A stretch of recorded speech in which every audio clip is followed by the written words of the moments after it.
Halo anak-anak semua, salam sejahtera buat kita semua. Kembali lagi bersama saya Pavius. Kali ini kita akan melanjutkan materi kita dari minggu lalu ya.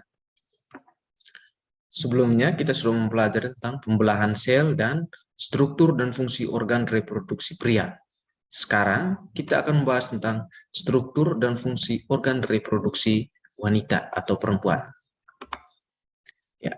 Pada struktur dan fungsi organ reproduksi perempuan atau wanita ini, kita akan membahas dua hal penting. Yang pertama itu tentang organ reproduksi, dan yang kedua itu tentang oogenesis. Mari kita lihat yang pertama. Pada organ dan reproduksi wanita ini, itu berdasarkan letaknya, itu dibagi atas dua, yaitu organ reproduksi bagian luar dan organ reproduksi bagian dalam.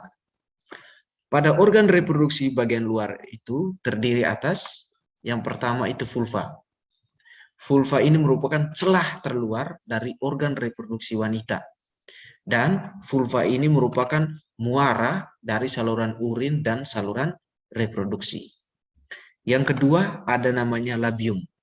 Labium ini merupakan bagian yang membatasi vulva ini. Jadi, organ reproduksi bagian luar itu hanya terdiri atas dua, yaitu vulva dan labium. Yang berikut kita lihat organ reproduksi bagian dalam. Nah, ini merupakan gambar dari organ-organ reproduksi pada wanita yang letaknya di bagian dalam. Mari kita lihat yang pertama. Nah, yang pertama ini ada namanya ovarium. Itu yang ini ya. Itu yang namanya ovarium. Ovarium ini dia berfungsi untuk menghasilkan sel telur atau ovum dan hormon estrogen serta hormon progesteron. Nanti kita akan bahas lanjut tentang hormon estrogen dan hormon progesteron pada saat proses oogenesis nanti.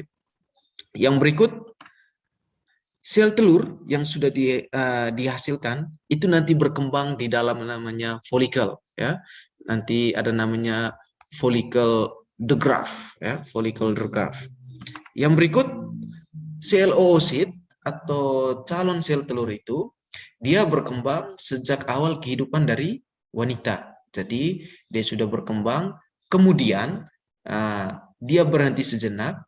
Nanti ketika perempuan sudah memasuki masa pubertas, itu dia akan matang ya. Itu sel oosit tadi yang berhenti sejenak tadi dalam proses perkembangannya.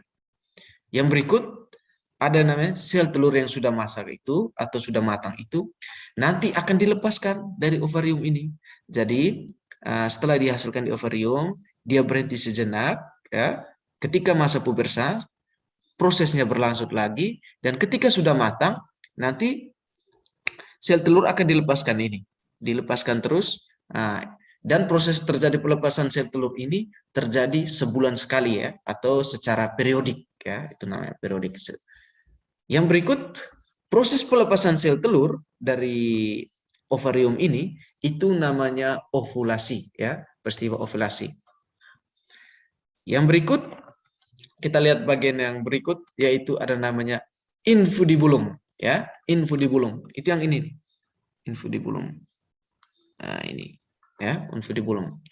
Dia itu berfungsi untuk menangkap sel telur ya, sel telur yang sudah dihasilkan oleh ini, dihasilkan oleh ovarium, dilepaskan dan nanti ditangkap oleh ini yang namanya jumbai ya, atau fimbriae ya. Fimbriae-nya untuk menangkap sel telur yang sudah matang tadi yang telah dihasilkan oleh ovarium. Ya, kita lihat bagian yang berikut, itu ada namanya tuba Fallopi atau oviduk. Fungsinya untuk apa? Dia sebagai jalannya ovum ya, atau sel telur tadi yang sudah dihasilkan dari ovarium bergerak menuju ke uterus. Uterus ini, ovum yang sudah dihasilkan dari sel dari ovarium ini dilepaskan, ditangkap oleh infundibulum ya, melalui dia punya jumbai atau fimbriae-nya, kemudian diterima oleh tuba Fallopi atau oviduk, terus bergerak terus menuju ke uterus yang di sini ya. Dan selanjutnya juga proses terjadinya pembuahan atau fertilisasi juga itu terjadi di sini, di tuba volupi ini, ya. Itu bagian yang berikut, yaitu tuba volupi. Kalau kita perbesar ini, kita lihat ini. Ini merupakan gambar dari ovarium, infundibulum, dan juga tuba volupi, ya. Jika kita perbesar, ini tadi ovarium, ya, yang sudah menghasilkan dari sel telur, keluar lewat sini, ditangkap oleh ini, ya, fimbrae dari infundibulum, ya. Nah, setelah ditangkap, disalurkan melalui tuba volupi. Nanti selanjutnya nanti akan terjadi proses fertilisasi atau pembuahan di tuba volupi ini. Ya, apabila tidak terjadi pembuahan, nanti sel telur yang dihasilkan itu nanti akan meluruh, ya, meluruh bersama dinding uterus nanti, ya. Nanti itu berikut, ya, kita akan bahas tentang proses menstruasi nanti namanya. Bagian yang berikut ada namanya uterus. Ini uterus, ya, atau rahim, ya, uterus atau rahim. Fungsinya untuk apa? Dia sebagai tempat berkembangnya janin, ya. Apabila dari ovum yang sudah dihasilkan, ya, dan terjadi proses fertilisasi atau pembuahan pada tuba volupi atau ovidum, ya, nanti hasil pembuahan itu akan nanti berkembang di dalam uterus ini, ya, dan akan menjadi janin. Ya. Uterus ini atau rahim ini itu terdiri atas 3 lapisan, yaitu ada lapisan perimetrium, lapisan luar, ada myometrium, lapisan tengah, dan ada namanya endometrium, itu lapisan dalam. Itu berfungsi sebagai tempat menempelnya plasenta. Nah, mari kita perbesar gambar dari uterus ini untuk melihat bagian-bagian dari lapisan dari uterus ini. Nah, ini kurang lebih kalau kita perbesar uterusnya ini. Lapisan yang pertama itu adalah lapisan perimetrium atau lapisan luar. Itu yang putih ini. Ini yang putih ini. Itu lapisan yang paling luar atau perimetrium. Kemudian lapisan yang berikut adanya lapisan myometrium tadi atau lapisan tengah. Itu yang ini. Ini merupakan lapisan bagian tengah. Yang berikut, ini merupakan endometrium atau lapisan dalam. Itu yang merah ini, ya, merah ini. Nanti di tempat inilah akan tempat melekatnya plasenta nanti, ya. Nah, ini di sini. Kita lihat bagian yang berikut ada yang namanya serviks. Ini serviks.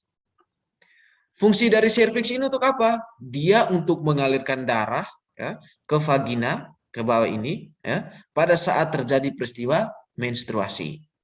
Selain itu juga dari serviks ini dia yang akan mengarahkan sperma ini menuju ke uterus atau rahim yang nantinya akan bergerak menuju ke tuba volupi untuk membuahi sel telur. Kemudian serviks juga ini dia berfungsi untuk mendukung kepala janin saat dilahirkan. Nah, itu serviks. Yang berikut ada namanya vagina. Ini, ya, vagina ini. Dia berfungsi untuk apa? Sebagai saluran darah, ya, saat menstruasi. Jadi darah merupakan hasil peluruhan dari dinding rahim, ya, itu endometrium ini yang meluruh bersama dengan sel telur karena tidak dibuahi. Dia lewat dari serviks dan terakhir keluar lewat vagina ini. Kemudian dia juga memiliki fungsi sebagai jalan untuk lahirnya bayi, itu vagina. Selain itu juga di vagina ini terdapat, ya, lapisan tipis, ya, lapisan tipis yang tersusun atas otot-otot yang elastis yang disebut dengan selaput darah atau hymen. Selaput darah ini, ya, Tuhan sudah menciptakan selaput darah ini bukan berarti tanpa tujuan, ya, bukan asal Tuhan menciptakan saja, tapi selaput darah itu Tuhan ciptakan tuh agar, ya, si wanita atau perempuan itu dia mampu untuk menjaga diri, ya, menjaga diri untuk tidak melakukan aktivitas-aktivitas yang membahayakan. Nah, selain itu juga agar kaum wanita itu tidak melakukan hal-hal yang melanggar norma, misalnya melakukan seks bebas, ya, itu, ya. Karena selaput darah ini yang biasanya akan menunjuk keperawanan dari seorang wanita. Oleh karena itu, sudah sepatutnya seorang wanita itu harus selalu bersyukur ya terhadap anugerah yang sudah diciptakan oleh Tuhan ya, dengan rajin beribadah dan juga terlebih khusus untuk menjaga diri dari tindakan-tindakan yang berbahaya. Nah, itu dari sapudara tadi atau hymen ya. Yang berikut kita akan bahas tentang oogenesis. Apa itu peristiwa oogenesis? Oogenesis itu adalah peristiwa atau proses pembentukan dan pematangan dari sel telur. Ya, itu namanya oogenesis, proses pembentukan dan pematangan dari sel telur. Bagaimana proses dan pembentukan dan pematangan sel telur? Mari kita lihat ya. Ada hormon-hormon yang berperan penting nanti ya dalam proses oogenesis ini. Ya, sama seperti proses spermatogenesis juga ya, ada hormon-hormon yang berperan penting di situ. Mari kita lihat. Yang pertama ini ada namanya kelenjar hipofisis ya. Kelenjar ini yang nanti akan menghasilkan hormon-hormon ya. Nah, yang pertama kita lihat dia ini sebagai penghasil hormon. Hormon apa saja yang dihasilkan? Yang pertama itu dia menghasilkan hormon FSH. Ya.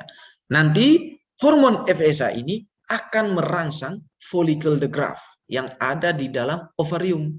Ya, di mana nanti sel telur atau ovum itu dibungkus oleh namanya ini follicle the graft. Jadi FSH yang dihasilkan ya oleh kelenjar hipofisis untuk merangsang ini follicle the graft. Merangsang untuk apa? Untuk menghasilkan hormon estrogen. Apabila hormon estrogen sudah dihasilkan oleh follicle the graft ini, nanti hormon estrogen ini yang akan merangsang lagi kelenjar hipofisis. Dia perintah lagi kelenjar hipofisis ini untuk menghasilkan lagi hormon LH. Ya. Dari hormon LH ini yang sudah dihasilkan, dia akan mulai merangsang terjadinya peristiwa ovulasi ya, atau peristiwa terjadi pelepasan sel telur dari ovarium tadi. Selain itu juga LH ini dia akan merangsang folikel untuk menjadi corpus luteum. Nah, setelah dia merangsang folikel untuk menjadi corpus luteum, nanti corpus luteum ini yang akan menghasilkan hormon progesteron. Nah, setelah menghasilkan hormon progesteron, fungsinya untuk apa? Hormon progesteron ini dia akan menghambat sekresi atau menghambat hasil dari FSH dan LH oleh kelenjar hipofisis. Jadi dia memerintahkan kelenjar hipofisis ini coba menghambat agar stop sudah untuk memproduksi FSH dan LH. Setelah menghambat sekresi FSH dan LH ini, nanti corpus luteum ini dia akan mengecil dan menghilang. Setelah dia mengecil dan menghilang, nanti hormon progesteron ini, ya, hormon progesteron ini dia tidak diproduksi lagi, sudah terhenti, stop. Karena sudah tidak diproduksi lagi, maka kelenjar hipofisis akan menghasilkan lagi hormon FSH ini dan terjadilah siklus seperti ini, terus menerus ya. Yang berikut, mari kita lihat bagaimana proses oogenesis itu berlangsung. Ya.